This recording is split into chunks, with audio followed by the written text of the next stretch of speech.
Greetings, students. Welcome to AFR150. I'm your professor, Milton Alimadi, of course. Welcome back.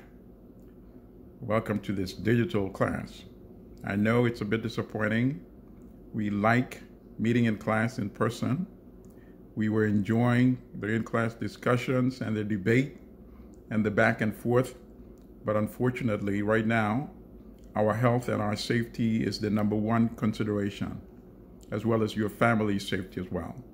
That's why we have to switch to digital instruction right now.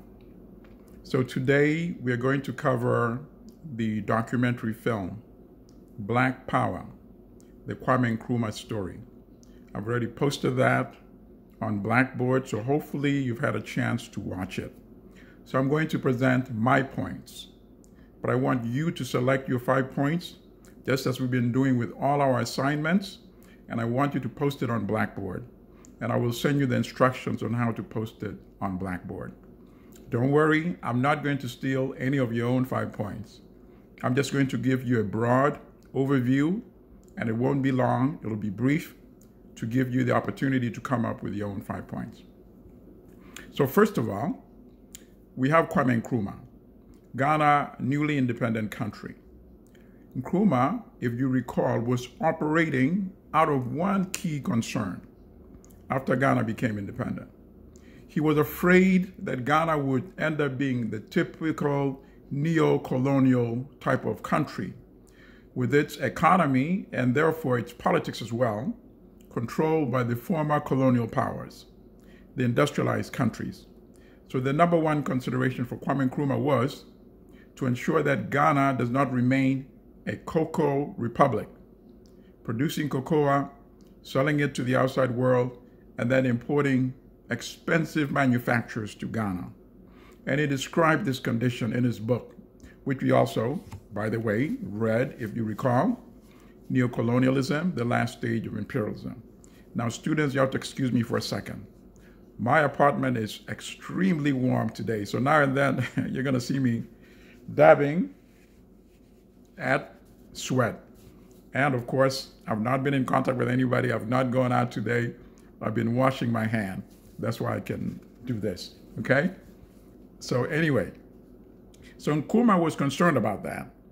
And Nkrumah believed that to avoid that situation, Ghana should become industrialized. And that's why he wanted to build the Volta River project, to build the dam, and to generate energy to power the factories and build Ghana into an industrialized country. Produce manufactured goods in Ghana, rather than relying on only selling primary commodities to the outside world, as most African countries do today, even in the 21st century. Okay, so Ghana, of course, had some challenges. Ghana did not have the capital to build the project. And if you recall in the documentary, the British had offered to finance the project. But then Britain realized that it was broke. And how did that happen? Britain came to that realization, and the world as well, when Britain invaded Egypt in 1957 in order to try and stop Egypt from nationalizing the Suez Canal. And when the US told Britain that, no, we are not going to support you, that's when Britain realized the gig was done. Britain was no longer a major power in the world. So then Ghana, of course, needed another source of financing for the project. And this came about in a very interesting way, if you recall from the documentary. Ghana's first finance minister, Kwame Bedema, and I want you to look up the spelling of his name. Every name that you mentioned in your short 5-point responses, I want it to be double-checked. Do the research. Don't just guess the name based on how it sounds. Names are very important, okay? That's factual information, so look at